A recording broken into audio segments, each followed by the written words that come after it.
Welcome viewers, my name is Lisa. Thank you for watching. I'll be reciting part 3 of a poem titled The Walk by Friedrich Schiller. This is one of his many poems. His full name was Johann Christoph Friedrich von Schiller. He was a German playwright, poet, and philosopher, and he lived from 1759 to 1805.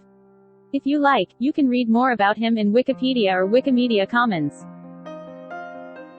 In the tempest the anchors break loose, that warningly held him onto the shore, and the stream tears him along in its flood, into infinity whirls him, the coasts soon vanish before him, high on the mountainous waves rocks all dismasted the bark, under the clouds are hid the steadfast stars of the chariot, naught now remains, in the breast even the god goes astray.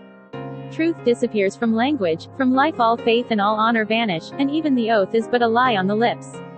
Into the heart's most trusty bond, and into love's secrets, presses the sycophant base, tearing the friend from the friend. Treason on innocence leers, with looks that seek to devour, and the fell slanderer's tooth kills with its poisonous bite. In the dishonored bosom, thought is now venal, and love, too, scatters abroad to the winds, feelings once godlike and free.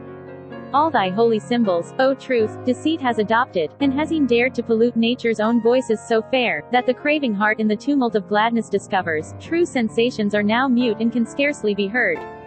Justice boasts at the tribune, and harmony vaunts in the cottage, while the ghost of the law stands at the throne of the king.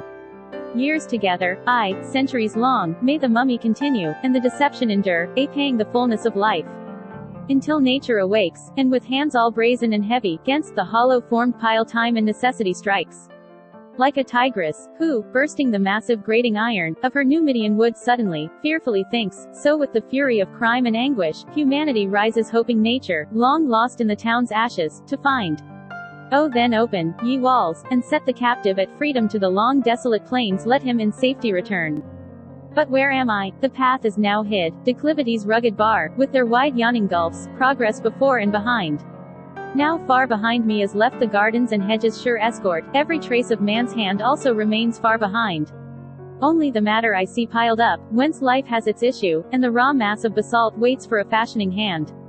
Down through its channel of rock the torrent roaringly rushes, angrily forcing a path under the roots of the trees.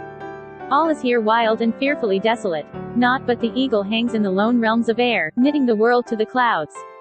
Not one zephyr on soaring pinion conveys to my hearing echoes, however remote, marking man's pleasures and pains.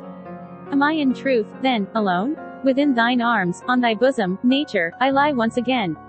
And 'twas only a dream that assailed me with horrors so fearful, with life's dreaded phantom, and with the down-rushing veil, vanished the gloomy one too. Purer my life I receive again from thine altar unsullied, purer receive the bright glow felt by my youth's hopeful days. Ever the will is changing its aim and its rule, while forever, in a still varying form, actions revolve round themselves.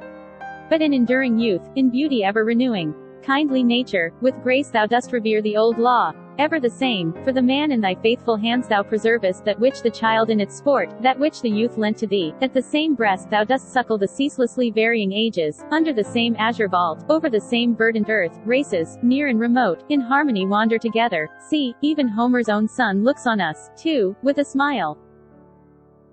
Viewers, I hope you enjoyed this poetry video part 3 of the poem The Walk. Thank you for watching, stay tuned, and consider subscribing.